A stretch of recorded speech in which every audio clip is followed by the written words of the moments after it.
আল্লাহর হাবিব বললেন, ও আমার প্রাণের সাহাবারা, তোমাদের সামনে যখন সূরা রহমান তেলাওয়াত করলাম তোমরা চুপচাপ, কিন্তু তায়েফের ময়দানে যখন জিনদের কাছে তেলাওয়াত করেছি তখন তারা চুপচাপ থাকে নাই। যতবার আমি ফাবিআইয়ি আলাই রাব্বিকুমা তুকাদ্দিবান তেলাওয়াত করেছি প্রত্যেকটা আয়াত শেষে এই প্রশ্নের উত্তর তারা দিয়েছে। সুবহানাল্লাহ বলেন। যতবার এই আয়াতটা পড়েছি প্রত্যেকবার এই আয়াত শেষে তারা প্রশ্নের উত্তর দিয়েছে। তারা প্রত্যেকবার বলেছে, লা বিশাইইন মিন নিআমিকা রাব্বানা নুকাযযিবু ফালাকাল হামদু। আল্লাহ, তোমার কোন নেয়ামত অস্বীকার করার কোনো সুযোগ নাই, সব প্রশংসার মালিক তুমি।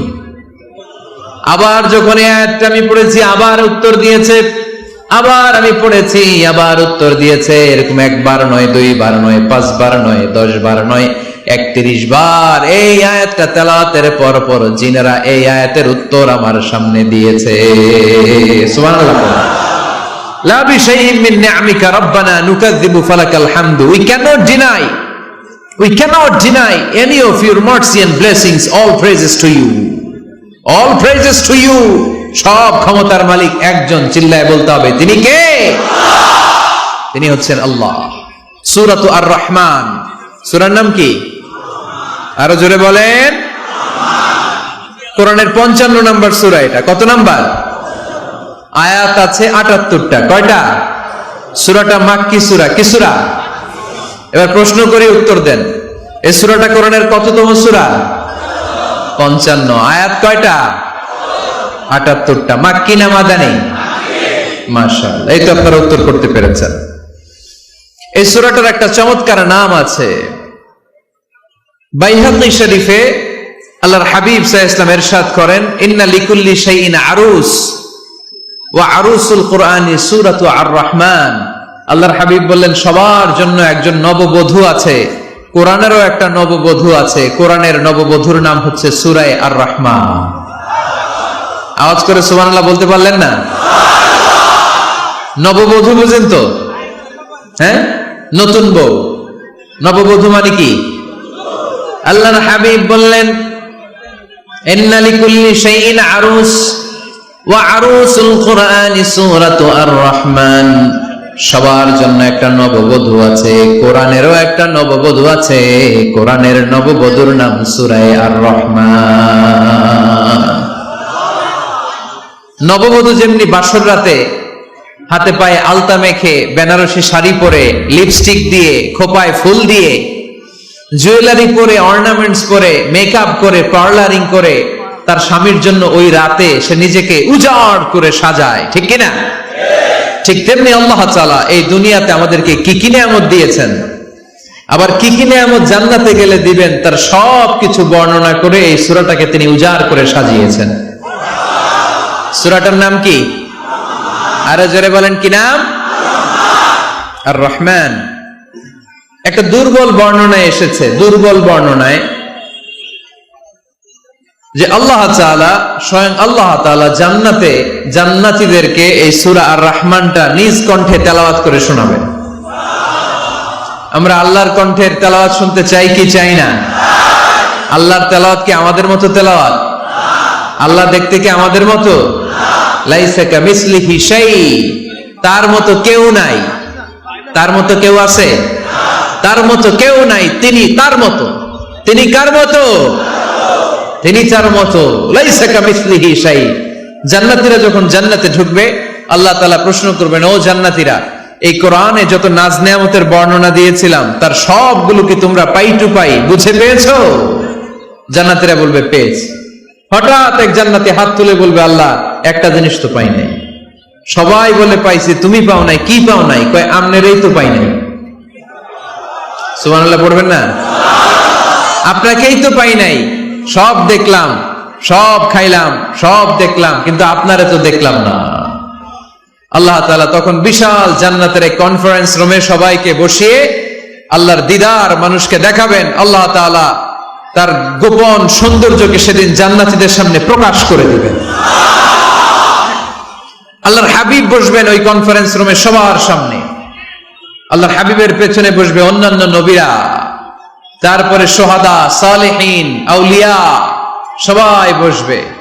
ওই জান্নাতের কনফারেন্স রুমে আমরাও যেন বসার জায়গায় পাই। আল্লাহ তুমি তৌফিক দিয়ে দিও। আল্লাহ তাআলা অনেকগুলো নূরের পর্দার পেছন থেকে নূরের ঝলকানি মারবেন। ওই ঝলকানি এক মুহূর্তের জন্য দিবেন। এক মুহূর্ত। কয় মুহূর্ত?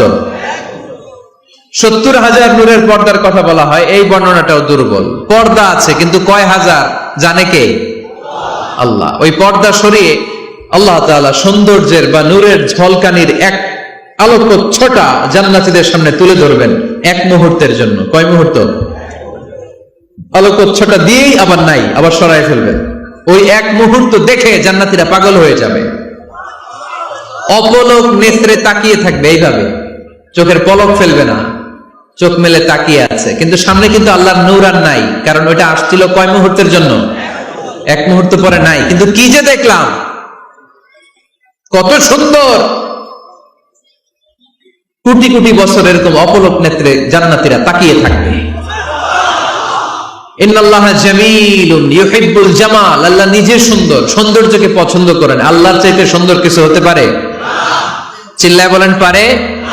পৃথিবী সুন্দর, মানুষ সুন্দর, আসমান সুন্দর, জমিন সুন্দর, সুন্দরে সুন্দরে পাল্লা। জানি না কত সুন্দর তুমি আল্লাহ, জানি না কত সুন্দর তুমি আল্লাহ। সুবহানাল্লাহ পড়েন। আল্লাহ তাআলা তার সৌন্দর্যকে সেদিন জান্নাতীদের সামনে তুলে ধরবে। এই সূরাটা নাজিলের একটা ব্যাকগ্রাউন্ড আছে। আল্লাহর হাবিব সাল্লাল্লাহু আলাইহি সাল্লাম মক্কার জমিনে কাফিরদেরকে দাওয়াত দিতে লাগলেন, আল্লাহর ইবাদত করো, আল্লাহর জিকির করো, আল্লাহর প্রশংসা করো। এরকম দাওয়াত দিতে দিতে কিছুদিন পরে বিষ্ণু ইসলাম বলতে শুরু করলেন, রহমানের ইবাদত করো, রহমানের জিকির করো, রহমানের পায়ে সেজদায় লুটিয়ে পড়ো। তখন কাফেররা প্রশ্ন শুরু করে দিল, মুহাম্মদ এতদিন বলতা আল্লাহ, এখন কইতেছো রহমানের কথা, আসলে কোনটা? আল্লাহরে তো আমরা চিনি, রহমানরে তো আমরা চিনি না। আল্লাহর দাওয়াত দিচ্ছ, আল্লাহর গুণগান গাইছো, আল্লাহকে আমরা চিনি জানি, কিন্তু রহমানটা আবার কে? সে আবার কবে আসলো, কোত্থেকে আসলো, কবে থেকে আছে, কতদিন থাকবে? রহমানরে তো আমরা চিনি না। ওরা রহমান চিনে না। এজন্য আল্লাহ তাআলা রহমানকে চিনায় দেওয়ার জন্য আর রহমান নামে একটা সূরা নাযিল করে দিলেন। وَإِذَا قِيلَ لَهُمُ اسْجُدُوا لِلرَّحْمَنِ قَالُوا وَمَا الرَّحْمَنُ। যখন তাদেরকে বিশ্বনবী বললেন রহমানের পায়ে সেজদা দাও, রহমানের জন্য সেজদায় লুটিয়ে পড়ো, ক্বালু ওয়ামার রহমান, তারা বলল রহমানটা আবার কে? রহমান কে? আল্লাহ চিনি, রহমানকে তো চিনি না। এখন রহমানকে এটা চিনানোর দরকার আছে না নাই? রহমানকে এটা চিনানোর জন্য আল্লাহ তাআলা আর রহমান নামে কোরআনে একটা সূরা নাযিল করলেন। চিল্লায় পড়েন আল্লাহু আকবার। কাফেরদেরকে জানানোর জন্য রব্বুল আলামিন সূরাত আর রহমান নাযিল করলেন আর বললেন, আর রহমান আল্লামাল কুরআন খালাকাল ইনসান আল্লামাহুল বায়ান। দয়াময় রহমান শেখালেন কোরআন, বানালেন ইনসান, শেখালেন বায়ান।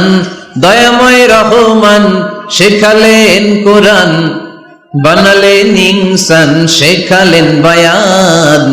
দয়াময় রহমান শেখালেন কোরআন, বানালেন ইনসান, শেখালেন বায়ান। দয়াময় রহমান শেখালেন কোরআন, বানালেন ইনসান, শেখালেন বায়ান। আল্লাহু আকবার।